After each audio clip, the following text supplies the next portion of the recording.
Dan, hey, congratulations! After the film festival circus, Geoff McFetridge Drawing a Life is finally out to the public. How does it feel?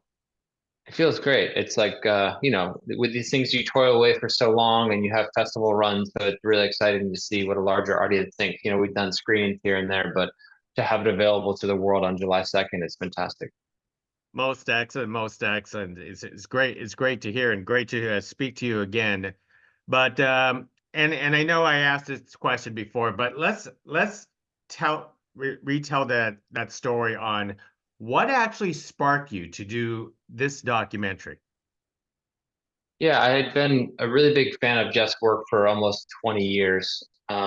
So on a like seeing his work and knowing that it translates to the world level, I knew that there was a lot there to grasp onto because I had been drawn to the work. I knew other people would be. And on a more personal end, it was just another thing that I wanted to do, which was to make a feature film. So these kind of two things collided where Jeff's story kind of presented itself and there was an opportunity to have access to the story. And I felt like there was more there. And then I also had this personal goal of wanting to make a feature film after having a career in commercials. So it was kind of like those two things collided and we started working on the project, not sure where it would go or where it would evolve. And I think everyone who starts a documentary has an idea of what will happen versus what actually happens. But just that impetus, knowing that there was this kind of fascination with Jeff and just diving deeper to see what larger story we could tell. Mo Most excellent. So, how did you convince Jeff to participate in this story? Because it seems, I don't know, artists seems to usually be reclusive or keep to themselves. And after watching this documentary, there was even a mention that Jeff doesn't even like meetings. So, how did you even convince him to even meet in the first place, or to continuously meeting after all that time?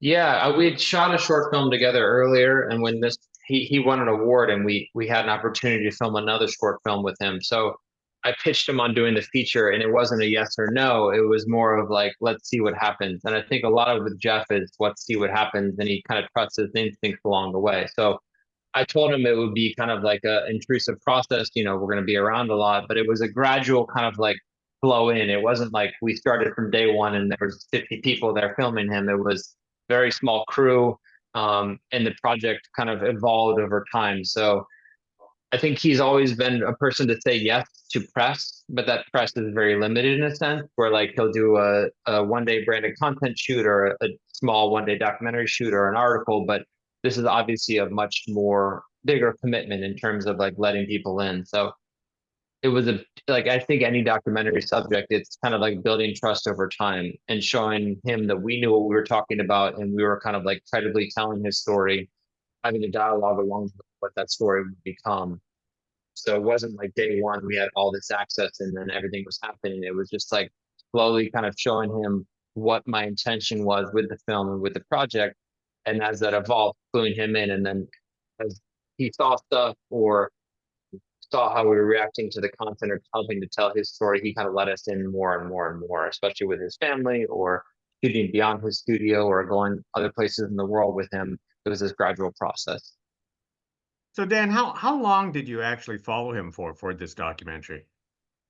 We shot over the course of 4 years, and I think it was like 54 days. So it was like a block of like 3 or 4 days here, 3 or 4 days there, 3 or 4 days here. So we would go to LA or France or Toronto where he had something going on and shoot for a bit, come back to New York and edit, and then go back. And I think that process is quite nice in a sense because we were able to have distance from him and to come back at key moments. I think if we had constantly shot like I saw an interview with a filmmaker who made a film, a verite film, where he shot for a year solid. And I think you obviously capture something in that. But I think the fact that we were able to shoot for this much longer period of time intermittently allowed us to capture a bigger breadth in the arc of the film. Yeah, we could tell, but just by the different looks of Jeff his interviews, and you even filmed it during COVID for this film. Yeah, COVID happened, I think, like a year in. Also, we got a note early on. People were like confused, but like sometimes he had a mustache and sometimes he didn't. It's just like his hair's long, his hair's not long. it's like this funny thing of like we had a thing in there at one point where we like explained why he had a mustache or didn't, but then we were like, nah, let's just take it out. Now, how much access did he actually give you to all of his art and footage of the past? We had tons of access, and I think it was basically anything from his work we wanted to show was fair game. Like he had countless stacks of sketchbooks. Um, so the work we had full access to. He gave me all these hard drives of past projects. The footage in the stills or something, it wasn't that he didn't give us access. It was just wasn't all in like one consolidated place. So I think like any documentarian, you're kind of like looping like this gallery over here, this friend over there, um, getting a bunch of stuff from his parents. They thought that they didn't have that much, and then they were like, "Oh, you wouldn't want these Super 16 movies we have, would you?" And I was like, "Yes, that's like a gold mine." So they had all these Super 16s that they hadn't developed from like years ago. So we processed them and we kind of gave them as a gift to them, and then we're able to use this amazing footage of him as a kid. He had this box of all these photographs that he had taken.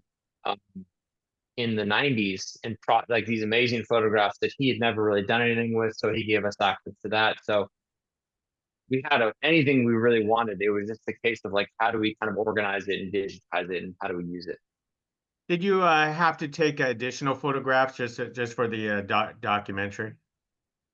We had, oh, this is another thing. We had access to Andrew Painter, who's a photographer who's been following him for 20 years. So that access also helped us tremendously because I think there's a level of emotionality that comes from following Geoff over the course of his career that you get.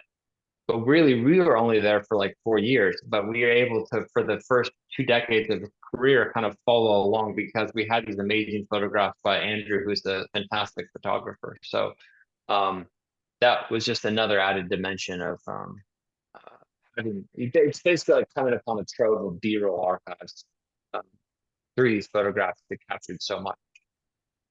I'm actually jealous of you, Dan, because you seen art that probably the public or anyone has never seen before because he probably put it off to the side and never showcased them.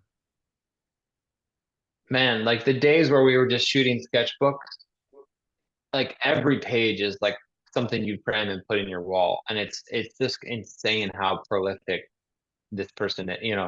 He just continually drawing these inventive ideas, like, and there's just stacks and stacks of books, and I've done profiles on artists for probably 20 years, and sometimes people have like 10, 20 really good pieces.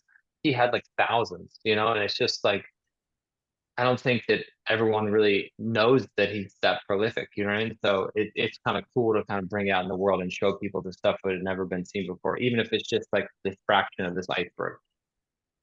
It's actually amazing on how you actually crafted this film because little bits and pieces throughout the entire film there are these animations of his drawings. Now, how did you actually pull that off, or he actually animated it? So he has this whole background in animation of stuff he's done himself, both for commercial and music video. What we did is we kind of like took a bunch of his drawings that I found in the Tumblr he has, did a couple quick animations because I have a whole background in animation and have a company where that's part of what we do. And I just said like, hey, we're thinking about doing this for the film. This isn't your film, so I don't want to give you an assignment.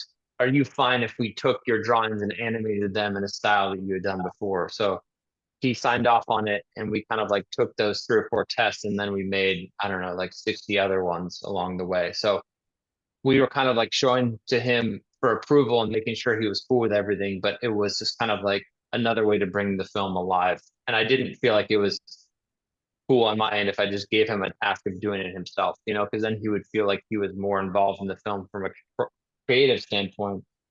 And it's that fine line of like what's the subject versus what's the documentary. And so we wanted to have a kind of like separation wall. Um, but he felt good with how we were using them thematically to kind of like help with the narrative as well.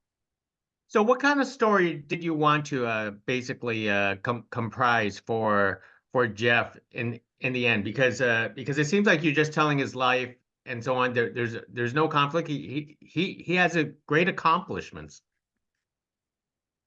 So ultimately, I think that was one of our biggest um, things that we worked on throughout the process. In the beginning, I was just like started with this fascination with his work and wanted to share with a larger audience. So that's where we started. And I think we obviously understood along the way that films need to have like a narrative, they need to have a conflict. So what we interpreted that was having to be a little bit more internal and talking about the internal struggles we felt along the way, even if there weren't these gigantic external struggles. And then also showing him from his gestation that he wasn't right out of the gate fantastic and amazing as this artist. Like it was a thing that developed over time. It wasn't like from day one he was working with all these giant brands and with these celebrity directors. It was this progression. So we wanted to show these little steps, these little go like forward kind of like wins along the way in this progression, this arc of his life. So that's something that developed over time, is because no one wants to just see someone who's wildly successful from the jump. So we wanted to be more this human story about this progression and how he got better throughout his career and had more opportunities based on how he's making decisions in his life. So I think that was another key takeaway. Once we figured out this idea of like you need to have this arc of how he changes from then to now, it was more about like how can we then have this universal thing, which is how does he use his time? How does he make deliberate choices? How do you live a life with intention? How do you say no to this and yes to that? And that was kind of like this larger thematic thing, which isn't like this inherent like giant conflict, but I think it is something within all of us of this universal thing of like how do you spend your time? And that was something that kind of organically came out of spending time with him, which is something he's just very good at, is really thinking through where he's putting his time.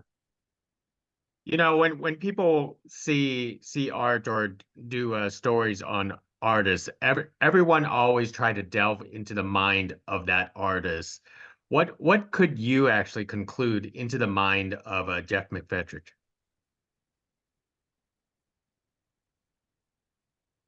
I think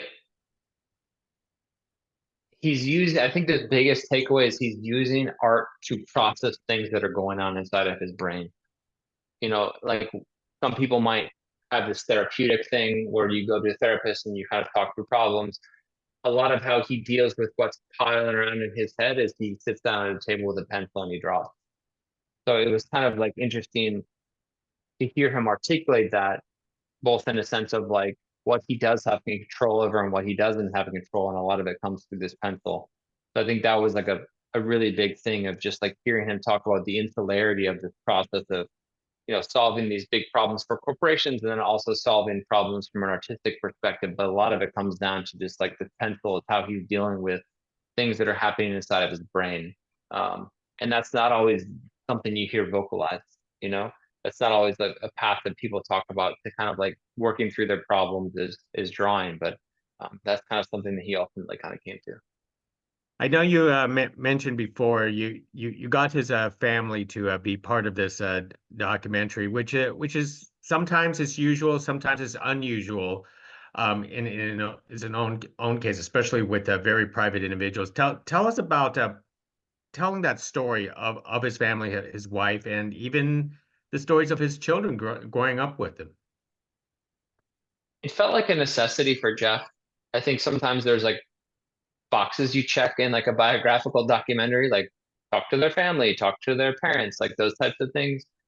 And that wasn't the case here. It's like the longer we spent with Geoff in the first few years, it was primarily him in his studio or him out in the world. His family was around here or there, but it wasn't like we were spending as much time filming with them. It was only a little bit later that they came a little bit more into the fold. But it just felt important to show with him because a lot of his life is about balance. It is about figuring out how to creatively work in a way that satisfies himself, but then also in a way that allows him to be able to have time to spend with his family. And then he talks a lot about this notion of how artists a lot of times just jettison everything in order to have their career succeed. Where to him, this idea of having a career succeed while also being able to be a great father and a great partner is equally as important. So because of this constant cycle that he has in his life of balancing these things, it felt like a necessity to show that in real time with his family in these instances where you meet them along the way. And also, I think his wife, or I don't think his wife has helped a lot unlock for him thematically and conceptually what he's dealing with in the work himself and in the emotionality in the work, and talking about that dialogue that they have between the two of them of how they talk about the work, when they talk about the work, and what she's kind of brought to him and brought out of him, I thought was very important. Yeah, a lot of people influence him through his life from his family, his friends, his business partners, and so on. So, Dan, what's up next with you after this documentary? Yeah, we're obviously excited for it to come out into the world July 2nd and kind of see where that takes us. Have a couple other projects in gestation, some documentary, and then I've also been writing a television show as well, and then continue to run the production company that I run, commercial production company Dress Code. So definitely have my hands full, and I'm excited to kind of take a step back and like see where the things go next, whether it be the thing that I'm writing or other doc projects that I'm developing. Most excellent. And one last thing is now audiences around the world have a chance to watch Geoff McFetridge drawing a life. What is the one most important take you hope they walk away with? I think that the biggest takeaway is obviously understanding who Geoff is and the amazing work that he does. But I think more so looking at our own lives and thinking about the deliberate choices we make along the way and how we use our own time and how we kind of like operate and move through the world. And that we all have a bit of autonomy in the things we devote ourselves towards. And this is one man's story of how he spent his life, that we can all kind of take inspiration from it and how we live our lives along the way as well. Well said, Dan. Thank you very much for carrying this conversation about Geoff McFetridge drawing a life. Everyone will have a chance to see it next month, and it is a wonderful feel good story, I have to admit. So, Dan, it's a pleasure speaking to you again about this documentary. Gig, it was fantastic. Thanks for having me again.